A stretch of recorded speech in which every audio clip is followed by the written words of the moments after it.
All right, so here with Kirk, as he shot down this Kamala Harris, you understand, voter, they asked him what is the accomplishment of Kamala, and then he was not able to mention. So without any further ado, let's get on to this video and check this out. She was tasked to control the border. How is she done? The vice president doesn't control the border. They get portfolio projects from the president. She was given the portfolio project of the border. How is she done? All right. Yes. Hello. How are you doing? Hey, I'm good. How are you? Oh, all right. So I have a question about the name of the tour. Could you tell me what you mean by brainwashing?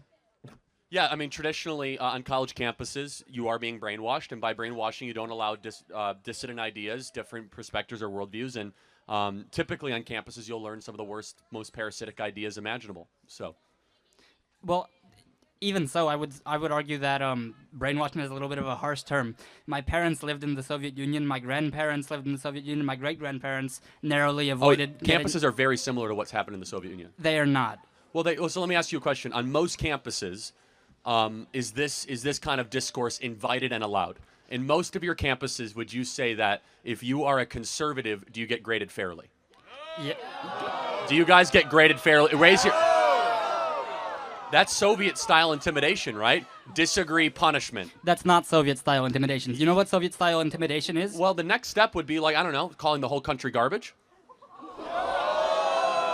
Half the country garbage. That's not what the Soviets did. Are conservatives getting sent to gulags? Well, actually, Steve Bannon went to federal prison. Peter Navarro went to federal prison. Donald Trump faced 700 years in federal prison. There are 280 January 6th pretrial prisoners right now for nonviolent offenses right now. And by the way, those are like similar to gulags, awful conditions. So it's actually, this country is much more like the Soviet Union than you might actually lead to believe. Right? No, I mean, okay, sure. You have a couple examples of some people high-profile conservatives who were sent to federal prison. I can keep on going. By the way, Douglas Mackey went to jail for making a meme. Do you know who Douglas Mackey is? You might not. No, I don't. Douglas Mackey went to federal prison. Is going to federal prison for making a meme in the 2016 election. We don't respect freedom of speech anymore. We don't respect dissident voices. And by the way, don't take my word for it. This is why Elon Musk and Bobby Kennedy and Tulsi Gabbard have left the Democrat Party, and they say the Democrat Party is a party of Soviets and a party of totalitarians. So it's not just Charlie Kirk saying this; it's former Democrats. And yes, of course, the Soviet was a more extreme version of it, but that's where we are headed. We're a country where if you have certain politics, you have a higher likelihood of going to jail. Well, let me ask you something. In order for, I would say that brainwashing, it can't happen overnight. It can't happen in 4 years. The fact that we have essentially alternating terms between the parties, there's no way to systematically establish something within 4 years. You're right. It would take sending somebody to K through 12 education and then to college to get them brainwashed. We don't have anything like that in this country. What happens in K through 12? What happens in in most public schools in this state across the country? You're told to hate the country. You're told that America's systemically racist. You're not taught who Thomas Jefferson is, or James Madison, or John Jay, or the Federalist Papers. Well, that's simply false. Name a school where they don't tell you who Thomas Jefferson is. Do you think they teach Thomas Jefferson as a hero or a villain in most public schools across the South? Who would you say Thomas Jefferson is? Well, I mean, Thomas Jefferson was America's third president and the author of the Declaration of Independence and an American hero. Is there a gray area? There must be a gray area. You can't say, oh, he's definitively a hero or he's definitively a villain. Well, actually, I mean, hold on. Yes, of course he did things that were bad, but he helped found the greatest country ever to exist in the history of the world. That's pretty heroic. So would you say that you have to... Would you say that you... But yes, of course, you mentioned the things he did wrong, but in history, you must understand people in the context of the times of which they live. And the context of the time of which he lived was widespread. He actually released the slaves at the end of his life. And that's one example of many, by the way. But the point is this, is that the emphasis on trying to get a generation to hate the country, what Thomas Jefferson did is he gave you a free society that your parents liked so much that they left the Soviet Union and came to. Thank you, Thomas Jefferson.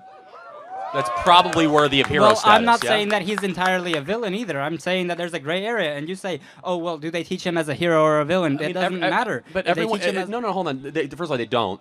Just so we're clear, they are removing any reference to Thomas Jefferson in curriculum as if he's anything good at all. They say that he shouldn't even be considered as someone worthy. Monticello is now littered with slave references, saying that Thomas Jefferson was this awful person. Well, of course it's littered with slave references. Of course Monticello, you can't just erase the part of We're history not- that we're you not talking don't about- like. No, erase or emphasize. You see, when we emphasize things over people's heroic accomplishments, what you're doing is you're diluting the triumph of their contribution to the society, right? And so, okay, yeah, happy to mention it. But can you also mention that a lot of people in history owned slaves, and very few of them started the greatest country ever to exist in the history of the world? And by the way, every society has owned slaves up into America, but America started the end of slavery, thanks to people like Thomas Jefferson, George Washington, James Madison, John Jay, etc. So what is brainwashing? Brainwashing is not letting the other side of the story be told. And I have a serious question. Do you think most college kids, maybe at this campus, yes, could even tell me the preamble to the Declaration of Independence?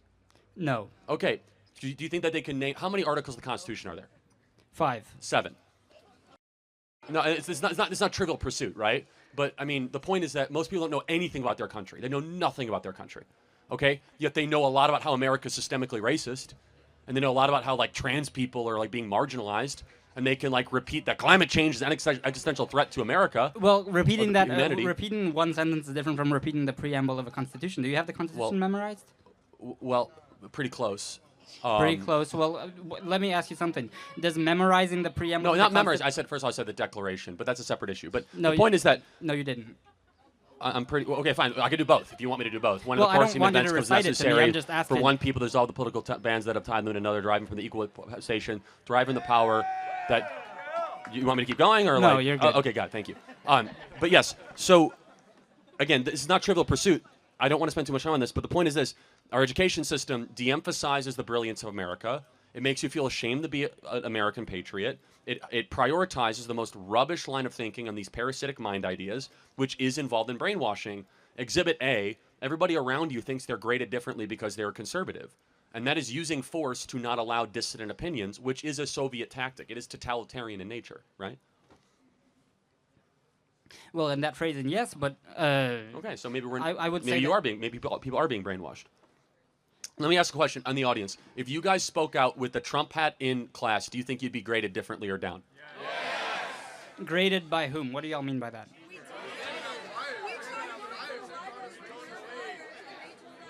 So these are your classmates telling you that they can't wear a hat of someone who probably will become president, hopefully on Tuesday, and was president once again, and that they will be kicked out of libraries, graded differently. That's a Soviet country. That's not a Soviet country. No, it's a Soviet-like country. In the Soviet Union, if you were to wear a hat of a dissident, they would disappear you. And now Are they getting disappeared? Well, or I mean, just told they can't well, no, go in this- the library? This is the hold on.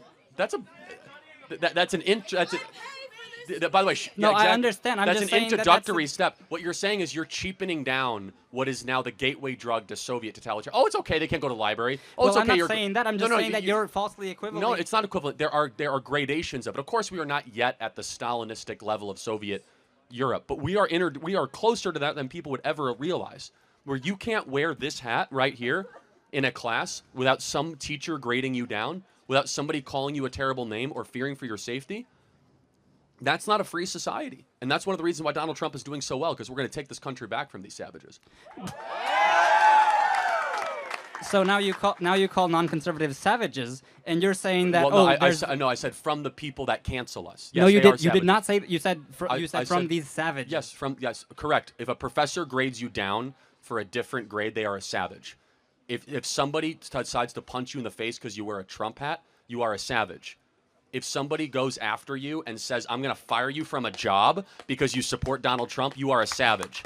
Let me be as clear as I possibly can. If you are performing late-term abortion, you are a savage. If you're sex trafficking kids, you are a savage. You want me to give you more examples?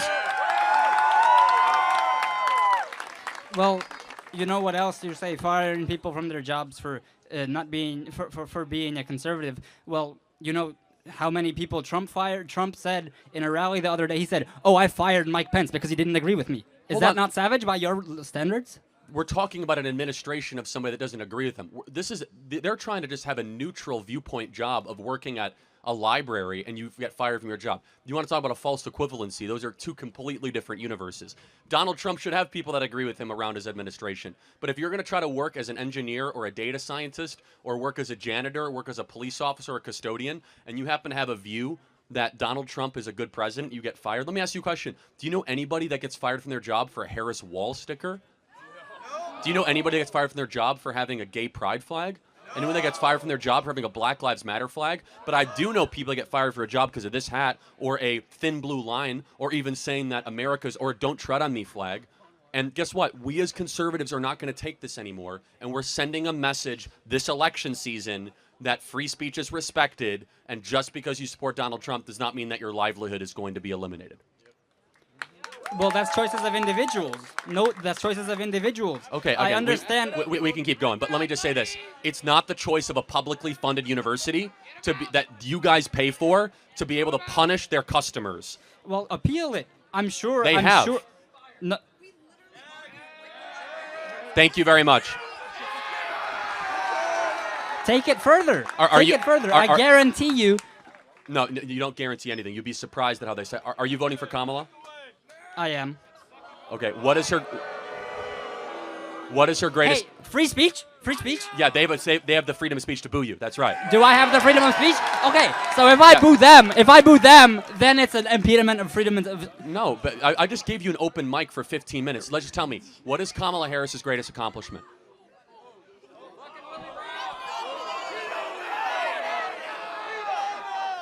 See, that's that question. You can't. Okay.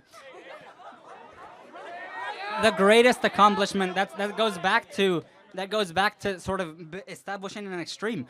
I can't definitively say, oh, this is the greatest, though, like absolute. Name an greatest. accomplishment of hers. An accomplishment of her. She got in. She in when she was the Hey. Attorney General of California. She fought the insurance companies to decrease prices that they're not going to be price gouging. That's an accomplishment?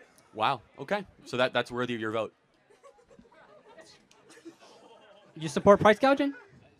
I'm curious. Well, no, I'm just curious. What has she done as vice president that makes you be like, that's my gal? What is the vice president's the vice president is just president of the Senate. They don't have much. Oh, that's interesting. If it's just a ceremonial role, why do we even have a VP? Well, that's not the point. I'm saying She was tasked to control the border. How is she done? the vice president doesn't control the border. They There's get agencies. they get portfolio projects from the president. She was given the portfolio project of the border. How is she done?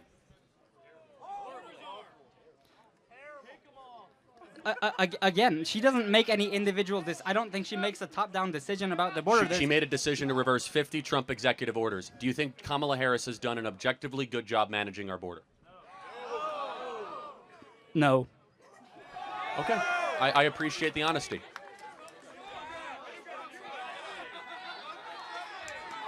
Thank you.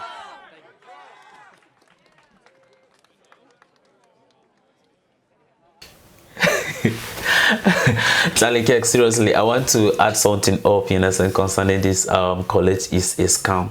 I want to add it up by saying that this thing that is currently happening in this school or in this institution is actually an ideology. And the reasons why I say that it's an ideology is they didn't just wake up, you know, in a day by starting not to grade people, you know, equally just because you hear "Make America Great Again." They didn't just wake up, you know, in a day and start asking people of their pronoun. They didn't just wake up, you know, in the day by making the border, you know, porous. It means that there was actually, you know, an ideology, and that is the reason why they find a medium or the means in which that they can be able to brainwash, you know, people, and then by brainwashing, you know, them by making people not to have a voice. And that is the reason why they try to silence everyone and then make everyone live as if, you know, we are in the Soviet, you understand, Union. So if you look at, you understand, some of these things, that is why we should be thankful that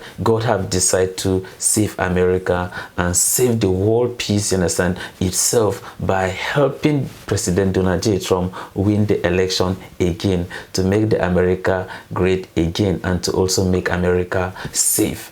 Else, otherwise, I wonder where we could have been. Thank God, God has saved us, in a sense, from all this ideology that has been leveling, that has been happening in America and spreading, in a sense, all over the world. And that's why, you understand, the administration just turned into what? A warmonger.